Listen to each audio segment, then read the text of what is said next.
तो hello friends, कैसे हैं आप लोग। आज की इस वीडियो से हम लोग स्टार्ट करेंगे प्रोपोर्शन के बारे में, है ना। पिछले वीडियो में हमने क्या पढ़ा था। पिछले वीडियो में हमने पढ़ा रेशियो क्या होता है ना। रेशियो कैसे फाइंड किया जाता है, ये सब चीज़ें हमने पढ़ ली थी पिछले वीडियो में। आज हम पढ़ेंगे प्रोपोर्शन। अगर आपको रेशियो नहीं आता ना तो आपको प्रोपोर्शन नहीं आएगा। तो अगर आपको प्रोपोर्शन पढ़ना है और आपने रेशियो की वीडियो नहीं देखी तो पहले आप वो देख के आइए, है ना। ये हमारी रिक्वेस्ट है। तो आज हम पढ़ेंगे प्रोपोर्शन, है ना। प्रोपोर्शन होता क्या है, सबसे पहले समझते हैं कि प्रोपोर्शन क्या होता है ना। प्रोपोर्शन की स्पेलिंग ये रही, ये प्रोपोर्शन होता है। प्रोपोर्शन क्या होता है, पहले हम एक एग्जांपल से समझते हैं कि प्रोपोर्शन होता क्या है। मान लीजिए हमने आपको बोला 5 है और यहाँ पर 15 है, इसका आप रेशियो निकालिए, है ना। इसका आप क्या निकालिए, रेशियो। फिर हमने दूसरा एक नंबर ले लिया, मतलब दो और सेट ऑफ पैड्स ले लिए। हमने ले लिया 20 और यहाँ पर हमने ले लिया 60। इसका निकालिए, इसका भी आप लोग क्या निकालिए, रेशियो निकालिए, है ना। तो इसका रेशियो क्या आएगा, कैसे निकालेंगे। पहला नंबर 5 है, दूसरा नंबर 15 है, तो ये 1 बार में, ये 3 बार में, 1/3 आ गया, मतलब 1:3 इसका रेशियो हो गया, है ना। तो ये तो सिंपल था। इसका निकालिए 20 और 60 का, तो 20/60, 0 से 0 कट, 2 1 जा, 2 3 जा, कितना आ गया 1/3, मतलब इसका रेशियो कितना आ गया 1:3 का, है ना। तो इसका रेशियो भी 1:3 का, इसका रेशियो भी 1:3 का। जब दो नंबर्स, मतलब इनका रेशियो 1:3 का आया, इनका भी रेशियो 1:3 का आया, कभी भी ऐसा नंबर हो कि आपको दो नंबर्स का रेशियो, दोनों नंबर्स का जो रेशियो है वो सेम आ जाए, तो ये प्रोपोर्शन में है। मतलब ये जो चारों नंबर से ये आपस में प्रोपोर्शन में है। क्या है, प्रोपोर्शन में। इसको हम लिखेंगे कैसे, देखिए हम ऐसे लिखेंगे 5:15, है ना। फिर ऐसे 4 डॉट, फिर उसके बाद 20 और फिर 60। ये क्या शो कर रहा है, ये जो सिंबल होता है ना, ये वाला जो सिंबल है, ये वाला, ये प्रोपोर्शन का सिंबल है ना। तो ये है प्रोपोर्शन का सिंबल।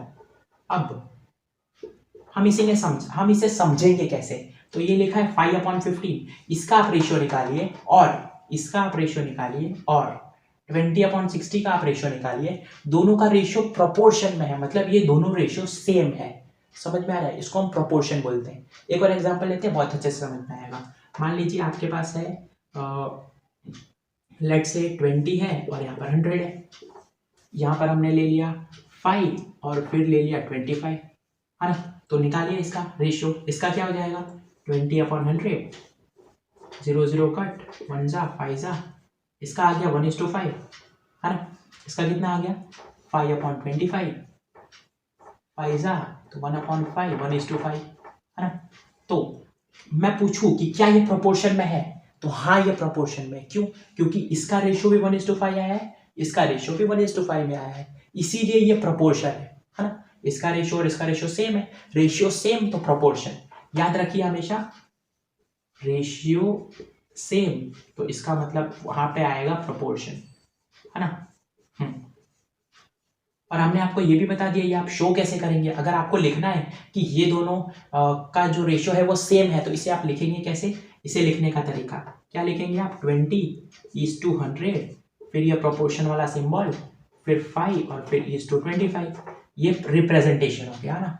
तो आपको ये पता चल गया कि प्रोपोर्शन होता क्या है। अब प्रोपोर्शन में भी दो टाइप्स होते हैं, डायरेक्ट प्रोपोर्शन, इनवर्स प्रोपोर्शन। ये क्या होता है हम ये समझेंगे, फिर 2-3 क्वेश्चंस करेंगे इस पे, है ना। तो अब देखते हैं डायरेक्ट प्रोपोर्शन। डायरेक्ट प्रोपोर्शन क्या होता है, आपको ये तो पता चल गया कि प्रोपोर्शन क्या होता है। जब दो रेशियो सेम हो तो उसे हम प्रोपोर्शन मिलते हैं, उसे हम रिप्रेजेंट कैसे करते हैं वो भी हमने आपको बता दिया। अब हम पढ़ते हैं डायरेक्ट प्रोपोर्शन क्या होता है। तो डायरेक्ट प्रोपोर्शन आपको समझना है ना, तो आपको ये समझना होगा कि अगर पहली चीज बढ़ रही है तो दूसरी चीज भी बढ़ेगी। आप लोग सोच रहे हैं ये हम क्या बोल रहे हैं, हम ये बोल रहे हैं, देखिए हम एक एग्जाम्पल से समझते हैं। आपको ये पता होगा कि डिस्टेंस जो होता है, distance is equals to speed into time होता है ना। ये तो आप लोग को पता होगा, बहुत ही बेसिक सा फॉर्मूला है। नहीं भी पता होगा तो आगे हम लोग अभी पढ़ेंगे, है ना। इसके बाद आने वाले चैप्टर्स में ये वाला चैप्टर भी है, तो अभी आप समझ लीजिए बस ऐसे। डिस्टेंस क्या होता है, स्पीड इनटू टाइम होता है ना। इसको आप एक एग्जांपल से ऐसे समझिए।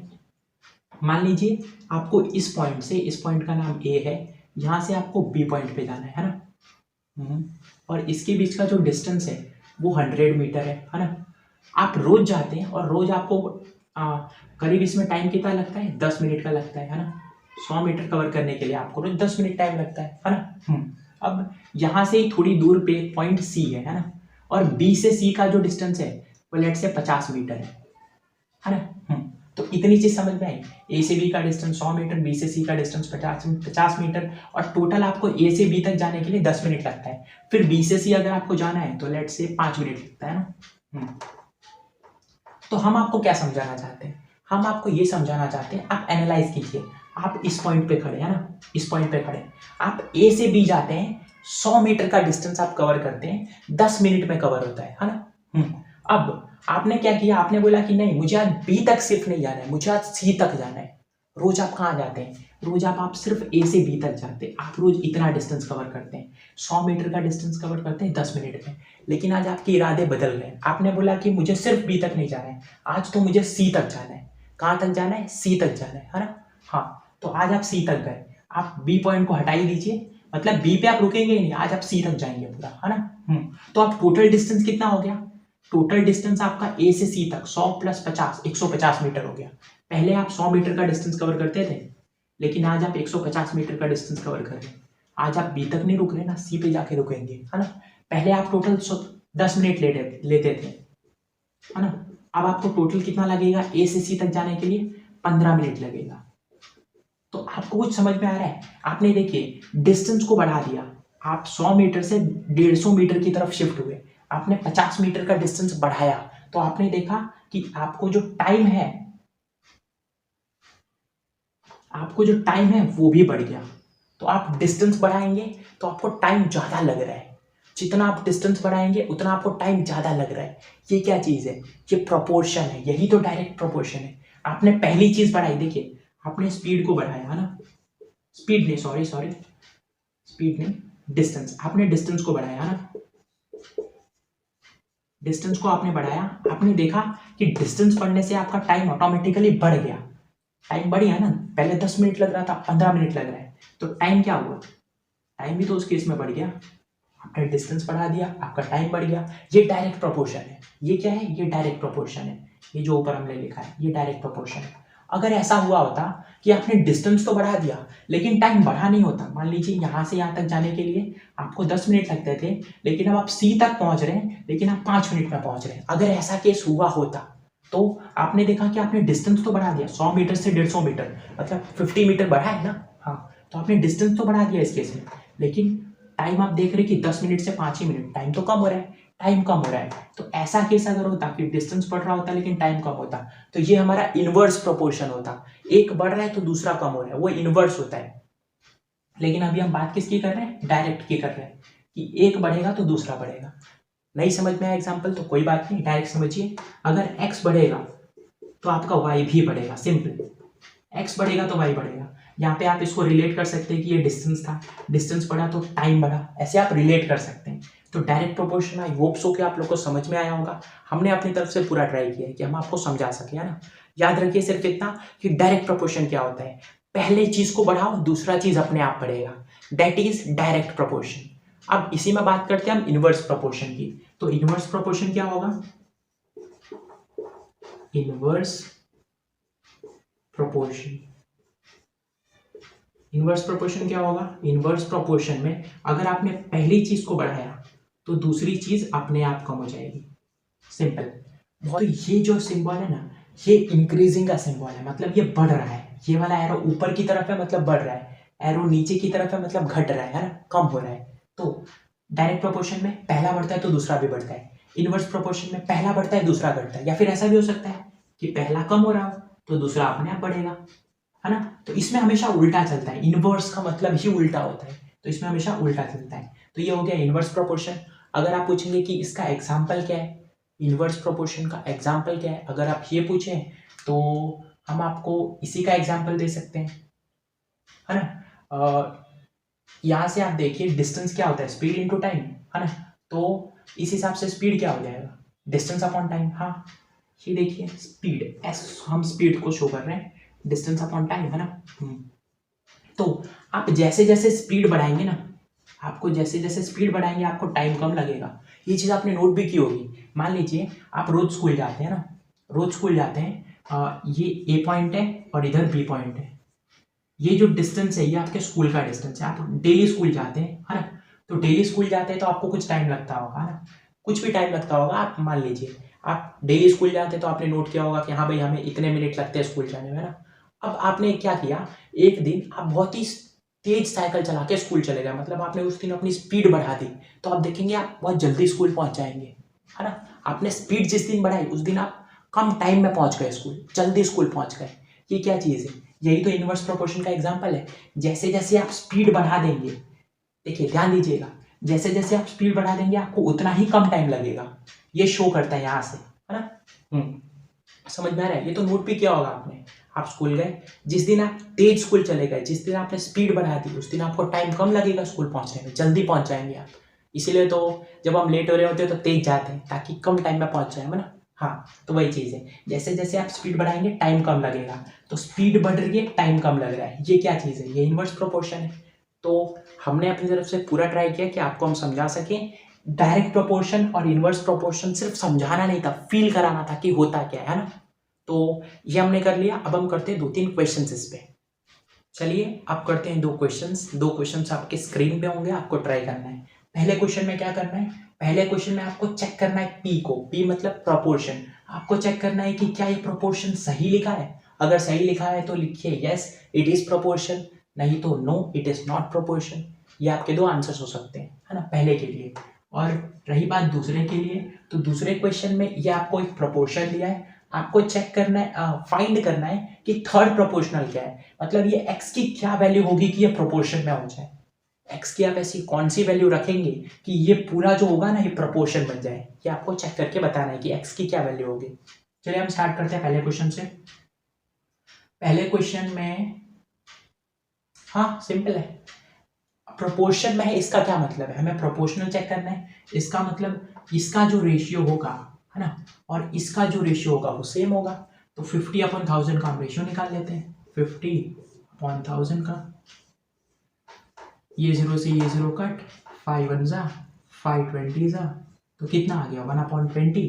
इसका मतलब रेशियो क्या हो गया, 1:20 का रेशियो हो गया, है ना। इसका रेशियो कितना है, ये तो खुद ही 1/20 है।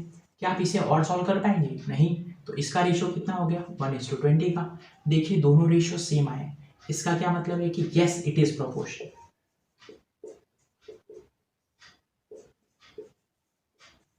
यस इट इज प्रोपोर्शन, है ना, ये आपको लिख देने का ऐसा। चलिए तो पहला क्वेश्चन हो गया, बहुत ही सिंपल क्वेश्चन लिया था। दूसरा क्वेश्चन देखिए, ट्राई कीजिए, आपको ट्राई जरूर करना है, भले ना आता हो, थोड़ा सोचिए कि कैसे आप कर सकते हैं, इससे आईक्यू इंक्रीज होता है। चलिए इस क्वेश्चन में हमें चेक करना है, हमें थर्ड प्रोपोर्शन निकालना है।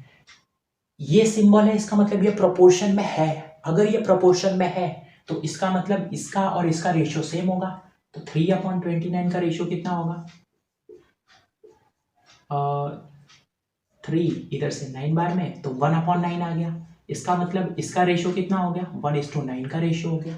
तो इसका रेशियो 1:9 का है, तो इसका रेशियो भी तो 1:9 का ही होना चाहिए, क्योंकि ये प्रोपोर्शन में, तो रेशियो तो सेम ही होगा। ओके, दूसरा क्या है, x/72, है ना, x/72। तो अब आप लोग सोच रहे होंगे कि हम x/72 का रेशियो कैसे निकालें। इसका रेशियो तो हमने सीखा ही नहीं। तो जब भी आपको एक नंबर ना पता हो तो इसका मतलब यही इसका रेशियो है, मतलब यही इसका रेशियो। मान लीजिए आपको इसका रेशियो निकालना है 20/y, अब y तो आपको पता ही नहीं क्या है, तो इसका रेशियो यही हो गया। अगर आप मान लीजिए 30/x है तो इसका रेशियो क्या हो गया, यही हो गया, क्योंकि आपको x नहीं पता। वैसे इस केस में आपको x नहीं पता, तो इसका रेशियो यही हो गया। अब हमने क्या पढ़ा है कि अगर ये प्रोपोर्शन में है तो इसका जो रेशियो होगा और इसका जो रेशियो होगा दोनों सेम होगा। इसका रेशियो क्या होगा, इसका रेशियो x:72 होगा। ये तो सही है, x/72 का रेशियो x:72 होगा, और ये दोनों रेशियो बराबर होंगे। अब रेशियो बराबर है, इसका क्या मतलब हो गया, तो आप एक काम कीजिए, इसको 1:9 मत लिखिए, इसको आप 1/9 ही लिखिए। क्यों, अभी हम बताते हैं। और इसको आप x:70 मत लिखिए, x/72 ही रह लीजिए, है ना। इससे होगा क्या, इससे होगा ये कि इसका जो रेशियो है और इसका जो रेशियो है ये तो सेम है, इसमें तो कोई शक ही नहीं है। रेशियो सेम है तभी तो प्रोपोर्शन में है। हाँ तो बस खेल खत्म। अब क्या होगा, अब होगा कुछ नहीं, इसको आप इससे मल्टीप्लाई कर दीजिए, इसको इससे मल्टीप्लाई कर दीजिए, ये दोनों तो आपस में बराबर ही है। 9 को x से मल्टीप्लाई किया तो 9x, 72 को 1 से तो 72, यहाँ पे 9 और x मल्टीप्लाई में है 72 के साथ, है ना, मतलब यहाँ पे ऐसे 9x की लिख सकते हैं हम, 9 इंटू एक्स, यहाँ से x की वैल्यू क्या हो जाएगी 72/9, तो x इज इक्वल्स टू 9 8 सा, है ना, तो x इज इक्वल्स टू 8 आ गया। अब आप लोग सोच रहे होंगे कि हमने इसको 1:9 क्यों लिखा, लिखिए फिर भी सॉल्व कीजिए, आंसर यही आएगा, पर आप अपॉन में लिखेंगे ना तो ज़्यादा अच्छे से और इजी वे में सॉल्व हो जाएगा, है ना। तो कभी भी आपको ऐसा क्वेश्चन दिखे कि आपको फर्स्ट प्रोपोर्शनल निकालना है, सेकंड निकालना है, या फोर्थ निकालना है, या थर्ड निकालना है, कोई भी निकालना है, करने का आपको यही, पहले वाले का रेशियो दूसरे वाले का रेशियो, दोनों रेशियो को बराबर कीजिए, दोनों रेशियो को आप ऐसे बराबर में रख दीजिए, क्योंकि बराबर होते हैं तो हम रख सकते हैं, बस फिर क्या सॉल्व कर दीजिए, आपको x की वैल्यू मिल जाएगी, x y z जो भी होगा, है ना। तो ये थे आज के हमारे 2 क्वेश्चंस। तो आज की इस वीडियो के लिए बस इतना ही, मिलेंगे नेक्स्ट वीडियो में जिसमें हम करेंगे कुछ और ज़्यादा प्रॉब्लम्स, है ना। तो तब तक के लिए पढ़ाई करते रहिए, बाय बाय।